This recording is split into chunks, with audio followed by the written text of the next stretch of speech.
प्राकृतिक प्रशिक्षण YouTube channel में आप सभी का स्वागत है। आज इस वीडियो के माध्यम से आप सभी श्रमण संस्कृति सम्यक ज्ञान प्रतियोगिता के फरवरी माह के 7वें प्रश्न पत्र के उत्तर समझेंगे। यह प्रतियोगिता 6 ढाला ग्रंथ के अनुसार चल रही है। चौथी से 6वीं ढाल में से ये प्रश्नों के उत्तर हम खोजने का प्रयास करेंगे। इस चैनल को सब्सक्राइब जरूर कर लीजिएगा, क्योंकि इस चैनल में बहुत सारे वीडियोस हैं, 700 के आसपास वीडियोस हैं जो कि स्वाध्याय ग्रंथों का अध्ययन करा रहे हैं और प्राकृत भाषा को भी सिखा रहे हैं। चलिए प्रारंभ करते हैं। पहला प्रश्न, व्यर्थ में पानी फैलाना और पृथ्वी खोदना खालिस्तान नामक अनर्थ दंड कहलाता है। 4 ऑप्शन है: अपध्यान, पापोपदेश, प्रमादचर्या और दुष्श्रुति। व्यर्थ में पानी फैलाना, पृथ्वी खोदना इत्यादि क्या कहलाता है? यहां पर आ जाइए। चौथी ढाल में 12वां छंद, कर प्रमाद जल भूमि वृक्ष पावक न विराध है। कर प्रमाद करके, प्रमाद पूर्वक व्यर्थ में जल, भूमि, वृक्ष और पावक यानी अग्नि, इनकी विराधना नहीं करना चाहिए, ऐसा प्रमादचर्या नामक अनर्थ दंड व्रत में कहा गया है। तो इस पहले प्रश्न का उत्तर हुआ सी, प्रमादचर्या। दूसरा प्रश्न, अंतरंग और बहिरंग परिग्रह क्रमशः कितने प्रकार का होता है? 4 ऑप्शन है: 10 और 12, 12 और 10, 10 और 14, 14 और 10। परिग्रह 2 प्रकार का है, अंतरंग परिग्रह और बहिरंग परिग्रह। अंतरंग परिग्रह 14 प्रकार का होता है और बहिरंग परिग्रह 10 प्रकार का होता है। 6ठी ढाल में दूसरा छंद, अंतर चतुर्दश भेद बाहर, संग 10 धा तें टलें। इस पंक्ति से स्पष्ट है, अंतर परिग्रह, संग यानी परिग्रह। परिग्रह कितने प्रकार का है? अंतरंग परिग्रह तो चतुर्दश भेद, 14 भेद वाला है, और बाहर यानी बहिरंग परिग्रह 10 धा, 10 प्रकार का है। इससे मुनि महाराज टलते हैं, मतलब इसको छोड़ देते हैं। तो यहां हमारा सही उत्तर हुआ डी, 14 और 10। तीसरा प्रश्न, स्वरूपाचरण के विषय में निम्न में से कौन सा कथन असत्य है? 3 कथन तो सत्य हैं, 1 कथन असत्य है। पहला, मुनिगण ही इसका अनुभव करते हैं। बिल्कुल सही है। 6वीं ढाल में पहले मुनियों के स्वरूप का वर्णन आया और उसके बाद फिर कहा गया कि अब स्वरूपाचरण को सुनिए। यहाँ 7वें छंद में यो है सकल संयम चरित, सुनिए स्वरूपाचरण। अब पहले सकल संयम चरित का वर्णन इस प्रकार से किया गया, अब आगे स्वरूपाचरण कैसा होता है इसे सुनिए। इससे स्पष्ट है कि मुनिगण ही इसका अनुभव करते हैं। दूसरा, व्रती श्रावक भी इसका अनुभव कर सकते हैं। अब व्रती श्रावकों के लिए स्वरूपाचरण की बात तो नहीं कही गई है। तीसरा, शुद्धोपयोगी ही इसका अनुभव कर सकते हैं। 9वें छंद में कहा गया, तीनों अभिन्न अखिन्न शुद्ध उपयोग की निश्चल दशा। ये जो स्वरूपाचरण है, यही जब स्थिर हो जाता है तो उसे ही शुद्धोपयोग की निश्चल दशा कहा जाता है। तो शुद्धोपयोगी जो हैं वो स्वरूपाचरण का अनुभव करते हैं, ये बात भी सही है। कर्ता, कर्म और क्रिया का भेद भी अनुभव में नहीं आता है। इसी 9वें छंद की दूसरी लाइन देखिए, चिद्भाव कर्म चिदेश कर्ता चेतना क्रिया तहाँ तीनों अभिन्न अखिन्न। ये तीनों ही अभिन्न और अखिन्न हो जाते हैं, मतलब वही कर्म है, वही कर्ता है, वही क्रिया है। चिद्भाव यानी चैतन्य, आत्मा ही कर्म है। चिदेश, आत्मा ही कर्ता है। चेतना, आत्मा ही क्रिया है। ये तीनों ही अभिन्न हो जाते हैं, मतलब कर्ता, कर्म और क्रिया का भेद अनुभव में नहीं आता है। तो यहाँ हमारे तीसरे प्रश्न का सही उत्तर है बी, व्रती श्रावक भी इसका अनुभव कर सकते हैं। ये असत्य कथन है। चौथा प्रश्न, छैढाला के अनुसार निम्न में से कौन सा कथन असत्य है? 3 कथन तो सत्य होंगे, 1 असत्य होगा। श्रावक महाव्रतों का पालन करते हैं, ये तो पहला ही ऑप्शन असत्य है। श्रावकों को तो 5 जो बाकी ऑप्शन दिए गए हैं, श्रावक 5 अणुव्रतों का पालन करते हैं, श्रावक 3 गुणव्रतों का पालन करते हैं, श्रावक 4 शिक्षा व्रतों का पालन करते हैं। ये 3 ऑप्शन तो सही हैं। चौथी ढाल में श्रावकों के 12 व्रतों का वर्णन है, उसमें 5 अणुव्रत, 3 गुणव्रत और 4 शिक्षा व्रतों का वर्णन है। छठवीं ढाल में मुनियों के महाव्रतों का वर्णन है, श्रावक महाव्रतों का पालन नहीं करते हैं। तो इस दृष्टि से इस प्रश्न का सही उत्तर है ए, श्रावक महाव्रतों का पालन करते हैं।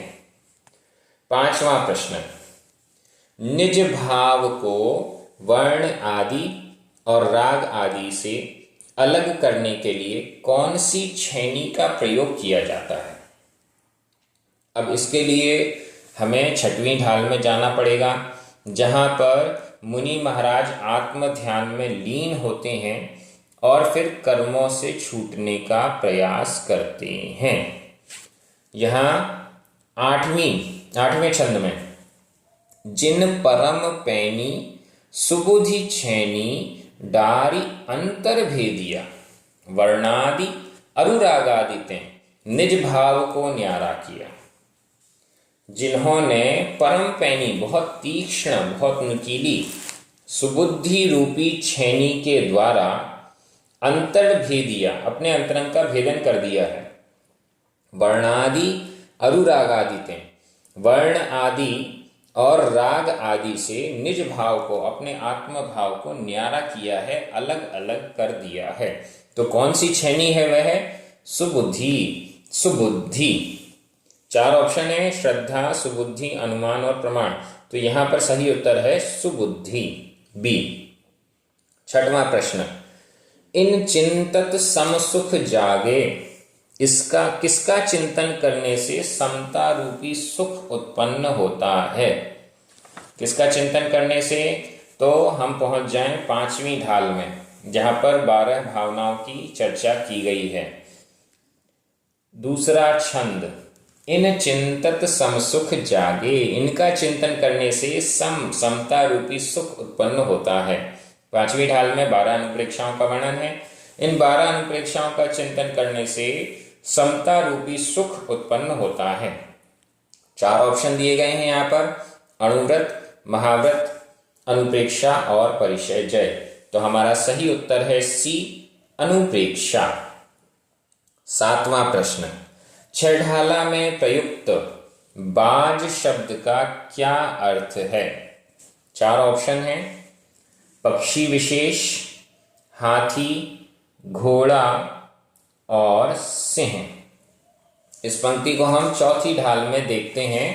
6वां छंद, धन समाज गजबाज राज तो काज न आवे।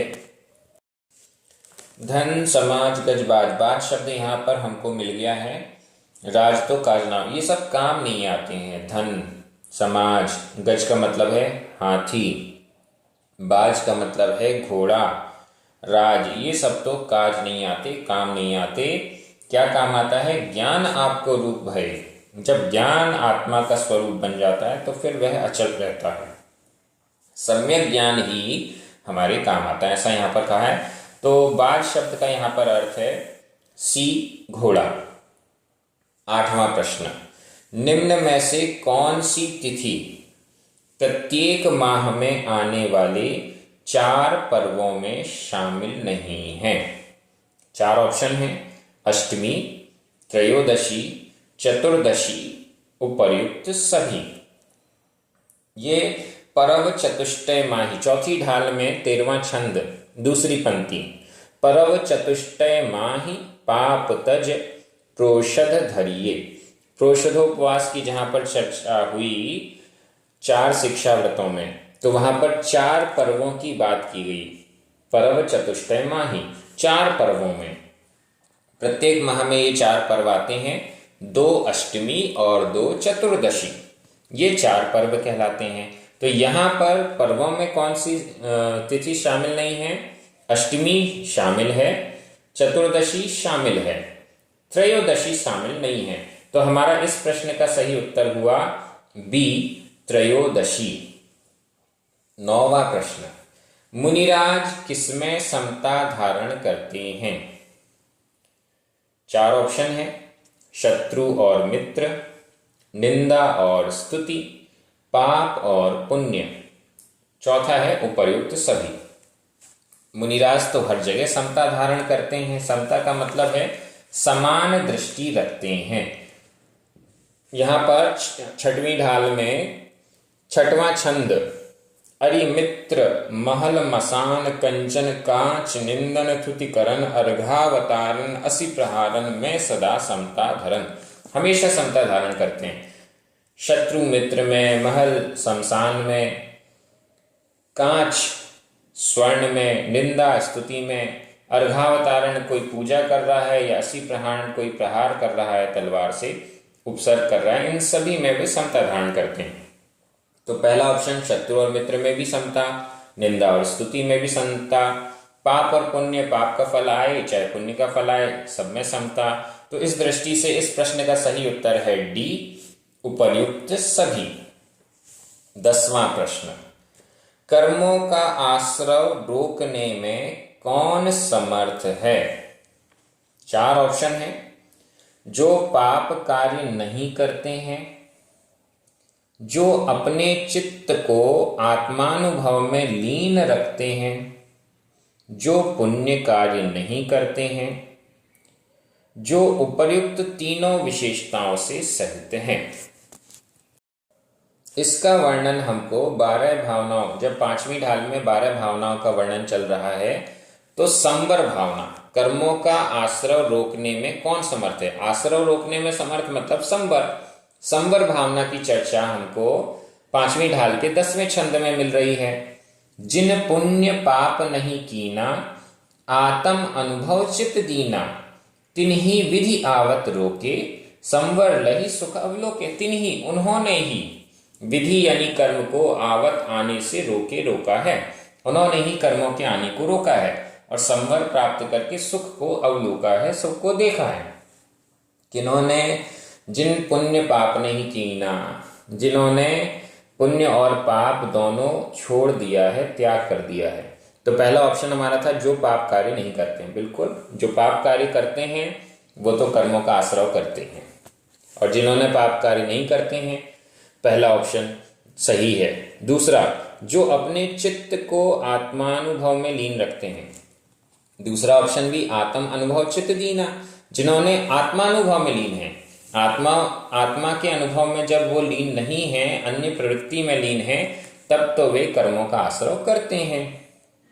जो पुण्य कार्य नहीं करते, तो यहाँ पर जिन पुण्य पाप नहीं कीना, ये दोनों ही लाइन आ गई हैं। तो ये तीनों ए बी सी तीनों ऑप्शन सही हैं। इसका मतलब हमारा सही उत्तर हुआ डी, जो उपर्युक्त तीनों विशेषताओं से सहित है। ये तीनों विशेषताएं जिनके पास होती हैं, ऐसे महामुनिराज ही कर्मों के आश्रव को रोक पाते हैं। इस दृष्टि से इस प्रश्न का सही उत्तर है डी, जो उपर्युक्त तीनों विशेषताओं से सहित है। इस प्रकार से ये 10 प्रश्नों के उत्तर भी आपको प्राप्त हो गए। आगे के 8वें, 9वें और 10वें प्रश्न पत्र के लिए भी आप चैनल में वीडियोस को प्राप्त कर रहे हैं।